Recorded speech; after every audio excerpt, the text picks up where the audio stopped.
ingat-ingatlah, masa muda itu tidak akan pernah kembali. Tidak akan pernah kembali. Sesuai dengan hadis Nabi, jagalah 5 perkara sebelum datang 5 perkara yang lain. Salah.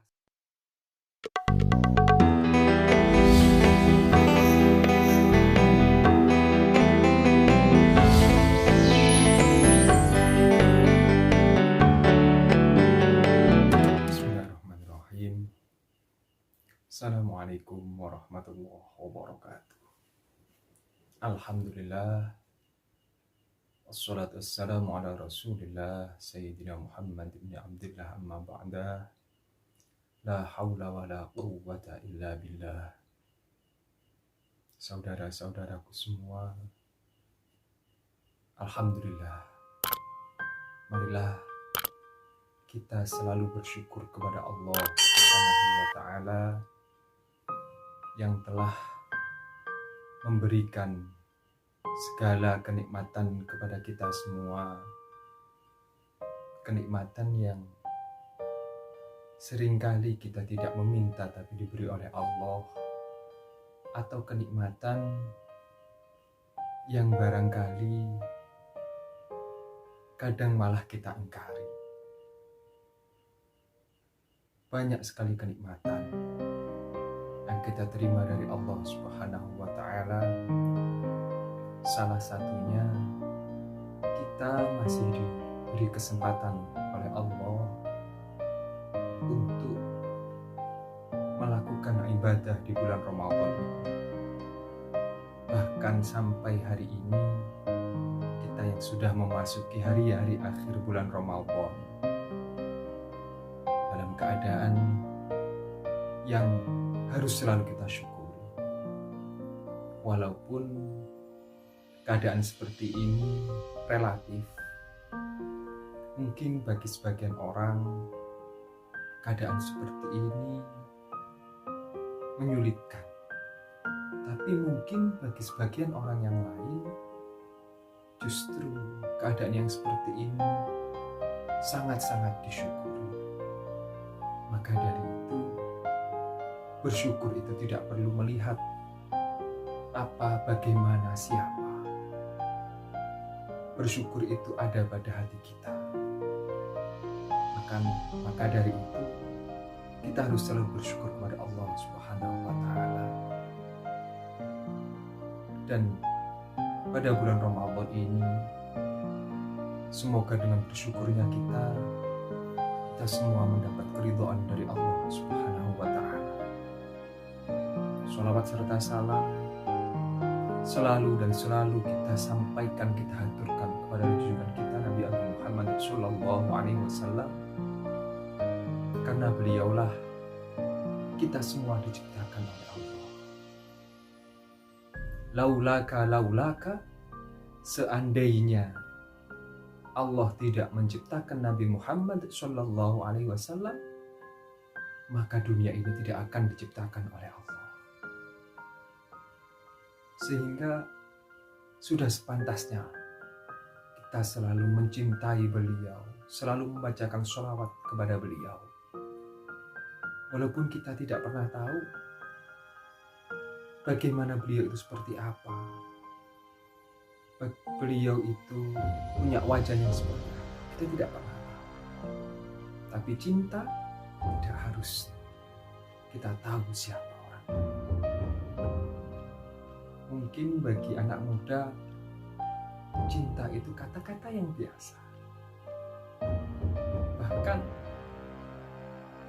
ada ibarat anak muda mengatakan cinta bertepuk sebelah tangan itu menyakitkan.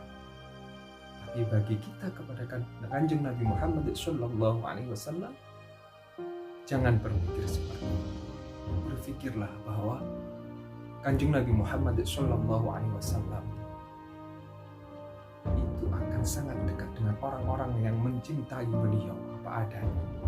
Kita selalu bersolawat mencintai kepada Nabi Muhammad Sallallahu Alaihi Wasallam, sehingga di hari kiamat nanti kita semua bisa dekat dengan Nabi Muhammad Sallallahu Alaihi Wasallam.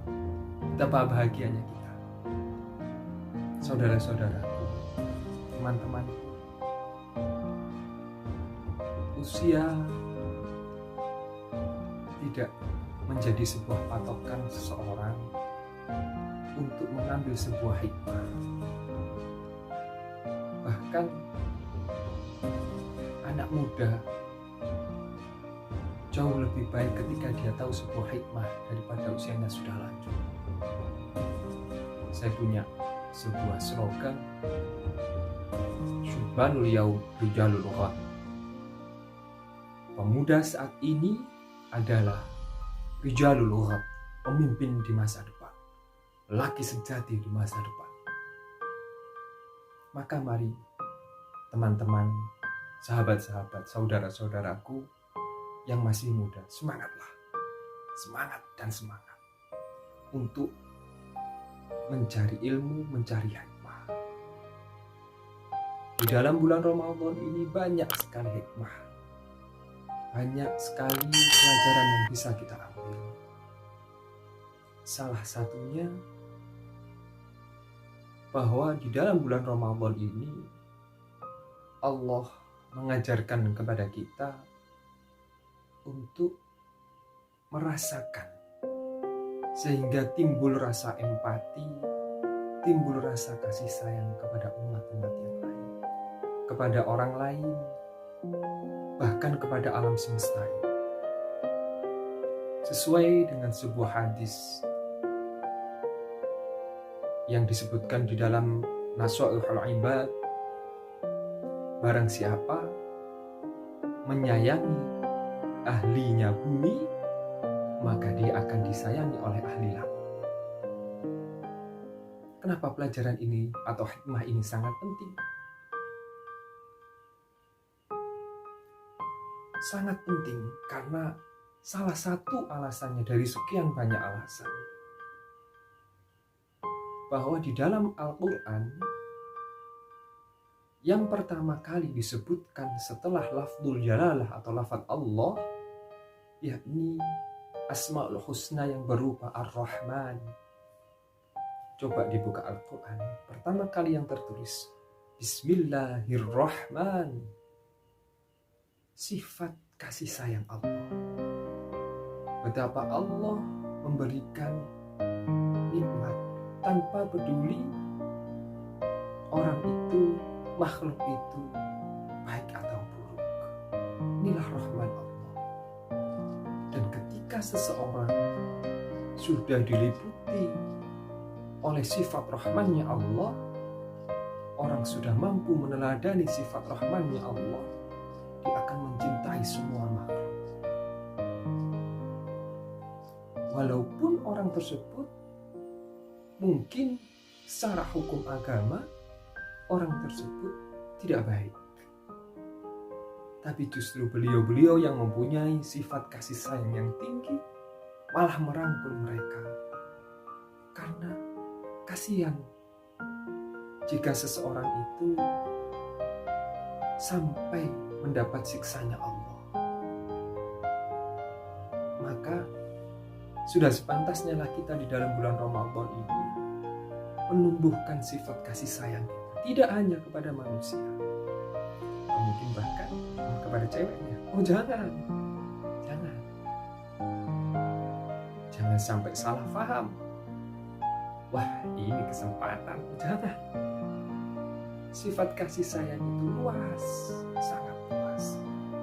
Contoh kecil, ketika kita mau menyembelih ayam atau hewan yang lain, bukan karena kita itu tidak sayang kepada mereka, tetapi ketika kita menyembelih, kita berbicara kepada hewan tersebut. Ketika kita mau memotong tumbuh-tumbuhan, bicaralah pada makhluk-makhluk Allah. Bahwa sampean mau saya sembelih, sampean mau saya potong, menumbuhkan jiwa kita, rasa kasih sayang kita.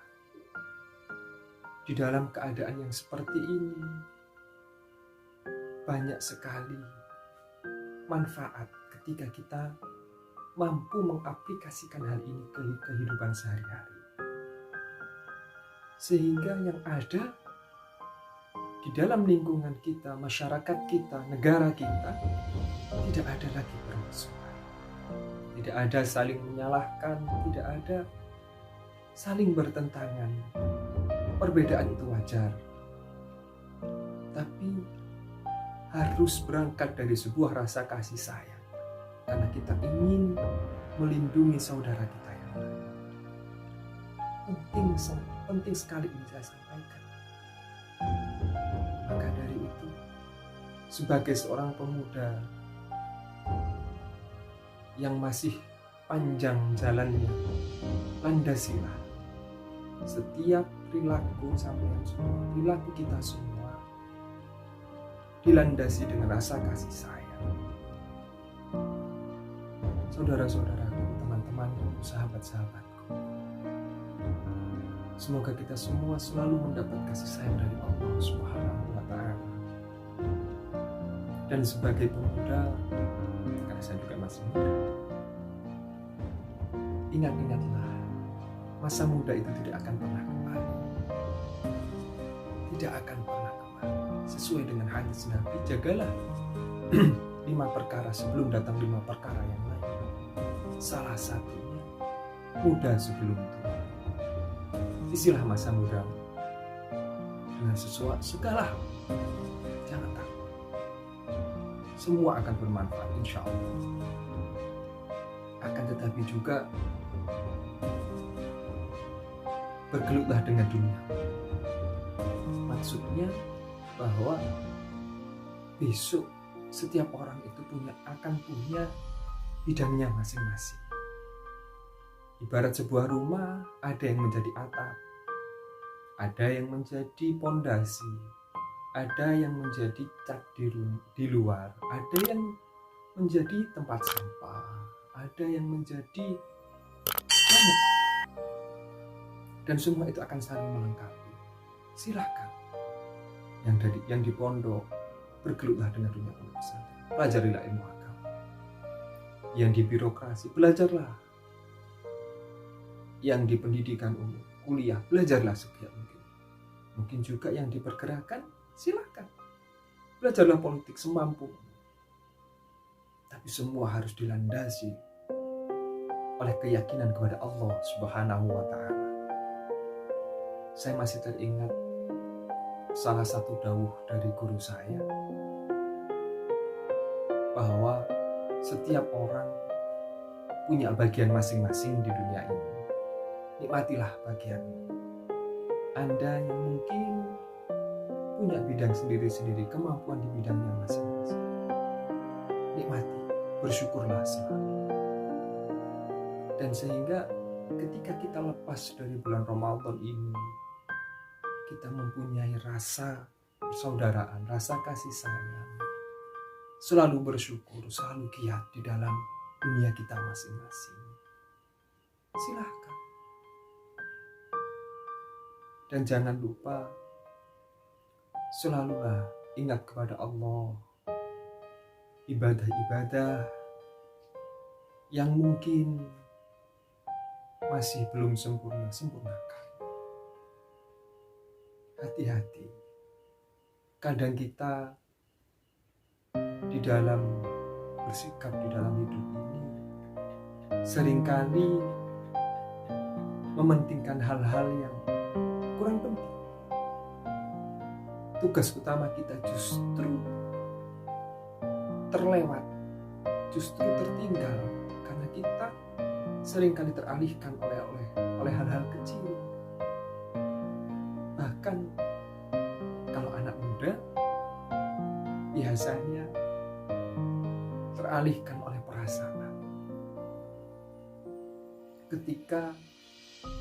Terutama ketika kita tidak bisa atau tidak mampu atau mungkin terhalang dalam melakukan sesuatu. Kegagalan, sakit hati, putus cinta, kadang membuat kita merasa sakit.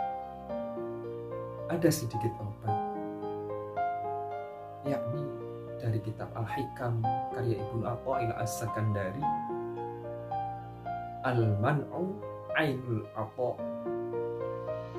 keterkecegaan atau ketidakmampuan, ketidakbisaan itu justru sebenarnya adalah sebuah anugerah. Kita tidak mampu melakukan suatu hal, mungkin Allah sudah menyiapkan skenario lain yang lebih baik bagi kita. Kita tidak bisa memenuhi keinginan seseorang atau tidak bisa mencapai cita-cita kita. Justru mungkin Allah menyiapkan hal yang lain. Dan mungkin pula jenengan yang sedang putus cinta, justru Allah mungkin menyiapkan orang lain yang jauh lebih baik. Percayalah, apa yang disampaikan oleh Ibnu Athaillah asalkan dari Al-Man'u Ainul Atha, percayalah di balik segala hal yang mungkin kita gagal, yang mungkin kita tidak mampu, itu adalah sebenarnya adalah anugerah dari Allah Subhanahu wa Ta'ala yang sangat besar. Pada akhirnya selalulah berhusnudzon kepada Allah. Apapun yang terjadi, apapun yang kita hadapi, apapun yang kita punya, berhusnudzonlah kepada Allah. Berhusnudzon, yakin dengan kebaikan yang ada di dalamnya. Kepada seseorang, kepada apapun, dilandasi oleh awal kita bicarakan bahwa kasih sayang adalah dasar segalanya. Bismillahirrahmanirrahim. Mari kita tanamkan satu ayat saja, Bismillahirrahmanirrahim, di dalam jiwa kita. Insya Allah kita semua akan menjadi hamba-hamba Allah yang selalu damai, selalu menebarkan kasih sayang, menebarkan persatuan, yang pada akhirnya kita semua semoga selalu dicintai oleh Allah. Kita juga mampu mencintai Kanjeng Nabi Muhammad Sallallahu Alaihi Wasallam, dan semoga pada akhirnya kita semua akan menemui husnul khatimah dan mendapatkan ridha Allah Subhanahu wa Ta'ala. Saudara-saudara, teman-temanku, mungkin ini tidak banyak, tapi semoga ini semua bisa bermanfaat kepada kita semua. Dan saya mohon maaf jika apa yang mungkin saya sampaikan ada yang kurang berkenan, kata-kata yang tidak tepat, saya mohon maaf yang sebesar-besarnya. Terima kasih kepada seluruh tim dari PMII, teman-teman dari yang lain, dari STAINU, dari yang lain, terutama dari NU, dan sahabat-sahabat yang mungkin tidak bisa saya sebutkan di sini. Terima kasih atas waktunya dan kesempatannya. Semoga usaha panjenengan semua diridhai oleh Allah dan selalu mendapatkan balasan yang baik dari Allah Subhanahu wa Ta'ala. Khairul kalam, wabillahi taufiq wal hidayah, warridha wal inayah. Assalamualaikum warahmatullahi wabarakatuh.